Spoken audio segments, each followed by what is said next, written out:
Hello my dear student, फिर से स्वागत करता हूं मैं आपका लीक्स एकेडमी के चैनल पर। मैं ताइब सोहेल, आपका मेंटोर। जैसा कि आपने देखा, हमने रियल नंबर्स के दो पार्ट देखे। फर्स्ट पार्ट देखा, सेकंड पार्ट देखा। अब मैं लेके आया हूं आपके सामने third part of real number. जैसा कि हमने एचसीएफ और एलसीएम हम पढ़ रहे थे लास्ट क्लास में, तो हम देखिए यहाँ तक पहुंच गए थे। मैंने चार इंपॉर्टेंट बातें आपको बताई थी पिछले लेक्चर में। इस लेक्चर में वो मैं लिखवाई है मैंने यहाँ पे। तो देखो, एचसीएफ अगर डिफाइन करना हो तो कैसे करोगे?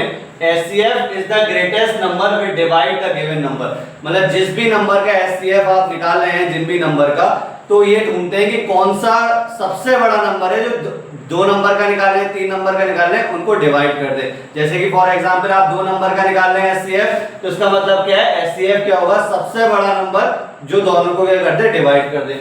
आपसे कोई एलसीएम पूछे तो एलसीएम क्या होता है? सबसे छोटा नंबर जो गिवन नंबर्स की टेबल में आए। जो सबसे छोटा नंबर होगा जो गिवन नंबर्स की टेबल में आएगा, वो आपका क्या होगा? एलसीएम होगा। अब हमने प्राइम फैक्टराइजेशन से एचसीएफ और एलसीएम को देखा था। तो प्राइम फैक्टराइजेशन से एलसीएम और एचसीएफ क्या था? एलसीएम में जो है हम कॉमन फैक्टर्स की हाईएस्ट पावर लेते हैं, और एचसीएफ में जो है हम एचसीएफ में जो है हम कॉमन फैक्टर की लोएस्ट पावर लेते हैं, जो भी प्राइम फैक्टराइजेशन से करते हैं। मैंने पिछली क्लास में भी आपको क्वेश्चन कराया था एचसीएफ और एलसीएम का। इस क्लास में एक और क्वेश्चन देखेंगे। इससे पहले आप स्क्रीनशॉट ले लिए। चलिए हम दोबारा कॉन्सेप्ट पर क्वेश्चन देखते हैं। तो देखिए, इस क्वेश्चन में क्या कह रहा है? Find the LCM of 40, 36 and 126 by applying the prime factorisation method. ठीक है, तो आपको मैंने पिछली क्लास में भी क्वेश्चन कराया था, इस क्लास में भी। तो प्राइम फैक्टर्स करेंगे पहले। तो पहला 40 नंबर दिया है, तो पहले 40 के करेंगे। तो 40 आपको पता है 2 की टेबल में आता है 20 बार में, 20 2 की टेबल में आता है 10 बार में, ये 2 की टेबल में आता है 5 बार में, 5 5 की टेबल में आता है 1 बार में। तो 40 के प्राइम फैक्टर्स क्या है? देखिए, 2 3 बार है तो आप 2 की पावर 3 लिख देंगे। 5 1 बार है तो 5 की पावर 1 लिख देंगे। नेक्स्ट नंबर क्या है? 36। तो फिर आप 36 के फैक्टर्स करेंगे, प्राइम फैक्टर। तो 36 के देखते हैं हम। तो 36 जाता है आपका 2 से 18 बार में, ये 2 से जाता है 9 बार में, ये 3 से जाएगा 3 बार में, 3 से जाता है 1 बार में। तो आपका जो 36 के फैक्टर्स आए वो क्या है? 2 की पावर 2, 3 की पावर 2। फिर हम जो है नेक्स्ट नंबर क्या है हमारा? 126। तो हम 126 का देखेंगे। तो 126 जो है 2 की टेबल में आता है 2 6 3 बार में, फिर ये 3 की टेबल में आता है 2 1 बार में, फिर 3 की टेबल में 7 बार में, और 7 7 की टेबल में आता है 1 बार में। तो हमें जो है 126 के फैक्टर्स हो गए। देखिए, 2 1 बार है, और 3 2 बार है, और 7 जो है 1 बार है। तो हम क्या करते थे? मैंने पिछली बार भी समझाया था आपको, इक्वल नंबर्स होने चाहिए। जिसमें नहीं है आप क्या करोगे? 0 पावर लगा के बढ़ा लोगे, क्योंकि किसी की अगर पावर 0 होती है, इसका मतलब क्या होता है? वो 1 होता है। आपने पावर एंड एक्सपोनेंट में पढ़ा होगा। जैसे यहाँ पे देखिए 2 और 5 है, 3 और 7 नहीं है, तो 3 की पावर 0 लिख देंगे, 7 की पावर 0 लिख देंगे। जैसा कि यहाँ पे आप देख रहे हैं 5 और 5 नहीं है, और आपका 7 नहीं है, तो ये लिख देंगे आप। यहाँ पे आप देखें तो आपका 5 नहीं है, तो सिर्फ 5 बढ़ा लेंगे। यहाँ पे सिर्फ हमें एलसीएम निकालना है, एचसीएफ नहीं निकालना है इस क्वेश्चन में। तो हम एलसीएम की ही देखेंगे। तो हम एलसीएम में क्या करते हैं? तो एलसीएम में जो है हम कॉमन फैक्टर्स की हाईएस्ट पावर लेते हैं। तो सब में 2 है, 3 है, 5 है और 7 है। सबकी हाईएस्ट पावर लेंगे। तो सबकी हाईएस्ट पावर जो है, देखिए 2 की हाईएस्ट पावर 3 है, और 3 की हाईएस्ट पावर 2 है। अगर जैसे कॉमन हो, जैसे 2 में कॉमन हो, तो आप वो ही ले लेंगे। और 5 की हाईएस्ट पावर अगर देखें आप 1 है, और 7 की अगर हाईएस्ट पावर देखें तो 1 है। 2 का क्यूब आपको पता है 8 होता है, 3 का स्क्वायर 9 होता है, और 5 की टेब मतलब जिसकी पावर 1 होती है तो वही होता है। तो 5 7 का क्या हो जाएगा? 35। 8 9 से आपको पता है 72 होता है, तो 72 × 35। देखिए, अब इसे मल्टीप्लाई करते हैं 72 और 35 को। तो 72 और 35 को मल्टीप्लाई करेंगे। 5 2 10, 5 7 35, एक जोड़ेंगे 36, 3 2 6, 3 7 होता है 21। तो ये आपका आ जाएगा 0 12, और ये हो जाएगा 5 8 2। तो आपका आंसर आ जाएगा 2520। इसका मतलब क्या है? इन तीनों का एलसीएम क्या है? 2520। मतलब ये सबसे छोटा नंबर है जो इन तीनों की टेबल में आएगा। तो ये हमने एलसीएम देखा किस मेथड से? प्राइम फैक्टराइजेशन मेथड से। अगर आपको इसी केस में एचसीएफ निकालना होता है तो आप क्या करते हैं? कॉमन फैक्टर की लोएस्ट पावर लेते हैं। ठीक है, तो आप इसका स्क्रीनशॉट ले लिए, फिर मैं आगे बढ़ता हूं। चलिए नेक्स्ट क्वेश्चन देखते हैं हम। तो यहाँ क्या दिया है देखिए P and Q are two positive integer such that, तो P के फैक्टर्स ये दिए हैं, Q के फैक्टर्स ये दिए हैं। तो आपसे क्या कहा है P और Q आपके प्राइम नंबर्स हैं। प्राइम नंबर्स क्या होते हैं जिनके सिर्फ दो फैक्टर्स होते हैं। तो आपसे पूछा है एलसीएम पूछा है P और Q का। तो आप पहले P को लिख लिए, तो P के फैक्टर्स क्या है PQ, इनके बीच में कोई साइन नहीं है, इसका मतलब मल्टीप्लाई होगा। Q की कोई पावर नहीं है मतलब 1 रही होगी। ऐसे Q को करिए आप, तो Q के क्या फैक्टर दिए, तो देखिए आप होल पावर होती है तो लॉज ऑफ एक्सपोनेंट से क्या होती है दोनों पे डिस्ट्रीब्यूट हो जाती है। तो P की पावर 2 Q की पावर 2। अब आपको निकालना है एलसीएम, निकालना है किसका P और Q का। तो P और Q का एलसीएम निकालने के लिए क्या करेंगे, तो जो कॉमन फैक्टर्स होते हैं, तो कॉमन फैक्टर्स क्या है P है और Q है। अब क्या लेते हैं एलसीएम में हाईएस्ट पावर ली जाती है। तो P की हाईएस्ट पावर यहाँ पे कितनी है 3 और यहाँ पे Q की हाईएस्ट पावर कितनी है 2। तो यही क्या हो जाएगा P और Q का एलसीएम हो जाएगा। ठीक है, तो आपको समझ में आया होगा, तो आप इसका स्क्रीनशॉट ले लिए, फिर मैं आगे बढ़ता हूं। चलिए नेक्स्ट क्वेश्चन पे आते हैं। If two positive integer a and b are written as, ठीक है, तो a के फैक्टर्स ये दिए हैं प्राइम फैक्टर्स और b के प्राइम फैक्टर्स ये दिए हैं। ठीक है, तो प्रीवियस क्वेश्चन की तरह है। तो ये प्राइम नंबर से x और y यहाँ पे स्पेसिफाई कर दिया क्योंकि प्राइम फैक्टर्स ही लेते हैं। तो हमें जो है एचसीएफ निकालना है इसका a और b का। तो देखिए कैसे निकालेंगे, तो a के फैक्टर्स क्या दिए हैं आपको x³ y², b के फैक्टर्स क्या दिए हैं आपको x कोई पावर नहीं है मतलब 1 होगी और y³। तो आप एचसीएफ निकालना है आपको a और b का। तो एचसीएफ जो होगा a और b का, तो जो कॉमन फैक्टर्स है पहले आप उनको ले लीजिए। तो एचसीएफ में क्या करते हैं हम लोएस्ट पावर लेते हैं। तो x की लोएस्ट पावर क्या है 1 और y की लोएस्ट पावर क्या है 2। तो किसी की पावर 1 होती है तो वही होता है, तो उसका एचसीएफ क्या आ जाएगा xy²। ठीक है, तो आपको समझ में आया होगा ये क्वेश्चन, प्रीवियस क्वेश्चन की तरह ये है ये क्वेश्चन। तो आप इसका स्क्रीनशॉट ले लिए, फिर मैं आगे बढ़ता हूं। चलिए नेक्स्ट क्वेश्चन देखते हैं हम। तो इस क्वेश्चन में क्या कह रहा है, what is the HCF of smallest prime number and smallest composite number.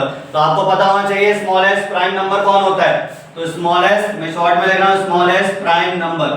तो स्मॉलेस्ट प्राइम नंबर होगा आपका 2। ठीक है, तो जैसा आपको पता है 1 ना ही कंपोजिट होता है ना ही प्राइम होता है, तो हम 2 पे आएंगे। 2 के सिर्फ दो ही फैक्टर्स होते हैं और 2 एक अकेला इवन नंबर होता है जो कि प्राइम होता है। तो स्मॉलेस्ट कंपोजिट नंबर, तो स्मॉलेस्ट कंपोजिट नंबर जो होता है वो आपका होता है 4। तो आपको एचसीएफ निकालना है 2 और 4 का। तो प्राइम जरूरी है प्राइम फैक्टराइजेशन से करें। ये छोटे क्वेश्चन है तो हम किसी से भी कर सकते हैं। जैसे 2 के फैक्टर्स क्या होंगे, तो 2 के मतलब 2 के फैक्टर्स क्या होंगे 1 और 2। 4 के फैक्टर्स क्या होंगे 1 1 2 और 4। और कॉमन फैक्टर निकालेंगे तो कॉमन फैक्टर क्या आएगा 1 और 2। तो इनमें से हाईएस्ट कौन है, तो हाईएस्ट कॉमन फैक्टर आ जाएगा आपका 2। तो इन दोनों का आपका एचसीएफ हो जाएगा 2। मतलब 2 एक सबसे बड़ा नंबर है जो इन दोनों नंबर्स को क्या कर देगा डिवाइड। आई होप तो आपको समझ में आया होगा। आप स्क्रीनशॉट ले लिए, फिर मैं आगे बढ़ता हूं। चलिए नेक्स्ट क्वेश्चन देखते हैं हम। तो आपका यहाँ पे x की पावर आपको x दिया हुआ है आपको 2 की पावर 5 इंटू 7 और y आपको दिया हुआ है 2 की पावर 2 इंटू 3 की पावर 2 इंटू 5 की पावर 1 और आपको z दिया हुआ है 3 की पावर n इंटू 5 की पावर 2। तो पहले क्या करते हैं आप फैक्टर्स को इक्वल करते हैं। तो यहाँ पे देखिए 3 नहीं है और 5 नहीं है और यहाँ पे आप देखेंगे आपका 7 नहीं है बस, और यहाँ पे आप अगर देखेंगे तो आपका 2 नहीं है और 7 नहीं है। तो एलसीएम निकालना है x y z का। तो एलसीएम जो होगा x y z का जो आएगा आपका वो कितना आ जाएगा, सारे फैक्टर्स लिखते हैं जो कॉमन होते हैं और फिर उनकी हाईएस्ट पावर लेते हैं। तो 2 की जो हाईएस्ट पावर है तो 5 है और आपकी 3 की जो हाईएस्ट पावर बाद में देखेंगे, पहले 5 की हाईएस्ट पावर देखें तो 5 की हाईएस्ट पावर 2 है और 7 की अगर आप हाईएस्ट पावर देखें तो आपकी 1 है। अब आपको एलसीएम गिवन भी है। तो एलसीएम आपको क्या गिवन है 2 की पावर 5 3 की पावर 4 7 की पावर 1 5 की पावर 2। अब यहाँ आप हर जगह नजर डालिए 3 की पावर 4 कहीं नहीं है।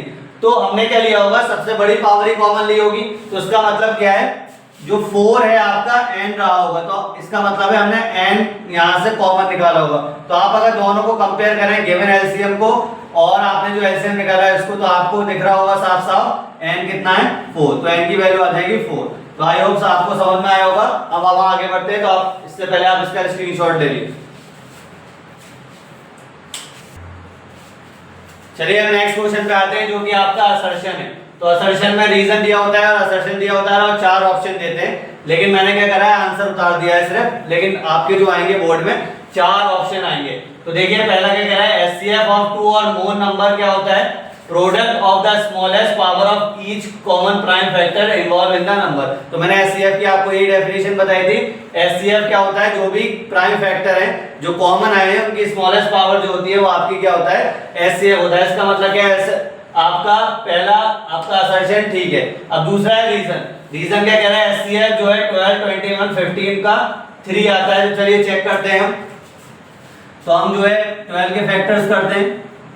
तो 12 जो है 2 की टेबल में आता है 6 बार में, फिर ये 3 बार में आएगा, 3 की टेबल में आएगा 1 बार में। तो 12 के फैक्टर्स आ जाएंगे 2 की पावर 2, 3 की पावर 1। फिर हम जो है 21 के फैक्टर्स करेंगे। तो 21 के फैक्टर्स करेंगे, 21 आता है 3 की टेबल में 7 बार में, 7 की टेबल में आता है 1 बार में। तो 21 के क्या फैक्टर आ जाएंगे, 3 की पावर 1 और 7 की पावर 1। इसी तरीके से हम देखते हैं 15 के फैक्टर्स। तो 15 के क्या फैक्टर्स आएंगे, तो 15 जाता है 3 की टेबल से 5 बार में, 5 से जाता है 1 बार में। तो आपके 15 के फैक्टर्स आ जाएंगे 3 की पावर 1, 5 की पावर 1। अब इक्वल करते हैं। तो इक्वल कैसे करते हैं, तो देखिए यहाँ पे 7 नहीं है और 5 नहीं है, 7 की पावर 0, 5 की पावर 0। यहाँ पे आपका 2 नहीं है और आपका 5 नहीं है, यहाँ पे आपका 2 नहीं है और 7 नहीं है। फिर क्या करते हैं, जब एचसीएफ निकालते हैं तो जो भी कॉमन फैक्टर है उनकी लोएस्ट पावर 2 × 3 × 5 × 7। तो आपका 2 की लोएस्ट पावर क्या है, तो 2 की लोएस्ट पावर 0 है। 3 की लोएस्ट पावर क्या है, 3 की लोएस्ट पावर आपकी, तो 3 की लोएस्ट पावर 1 है। 5 की लोएस्ट पावर 0 है, 7 की भी लोएस्ट पावर 0 है। तो किसी की पावर 0 होती है मतलब इसका मतलब 1 होता है, 3 × 1 × 1। तो आपका आंसर क्या आ जाएगा, 3। तो इसका मतलब क्या है, रीजन भी आपका क्या है, करेक्ट है। तो आपको 4 ऑप्शन में से ये आपको आंसर जो होगा ये सही है कि both assertion and reason are true. देखिए असर्शन और रीजन दोनों ट्रू है, लेकिन रीजन करेक्टली एक्सप्लेन नहीं कर रहा है इस चीज को, क्योंकि रीजन एक अलग चीज है और आपका असर्शन कुछ अलग चीज है। क्योंकि वो एचसीएफ के बारे में कह रहा है और एचसीएफ निकालने को कह रहा है। क्योंकि एचसीएफ का मतलब क्या होता है, आप कॉमन फैक्टर्स की क्या लेते हैं, लोएस्ट पावर लेते हैं, लेकिन ये आपको न्यूमेरिकली बता रहा है, तो ये इसका करेक्ट एक्सप्लेनेशन नहीं है। तो आपका क्या होगा, असर्शन और रीजन दोनों ट्रू है, लेकिन आपका रीजन जो है करेक्ट एक्सप्लेनेशन नहीं होगा इसका असर्शन का। तो आई होप आपको समझ में आया होगा। तो आप इसका स्क्रीनशॉट ले लीजिएगा।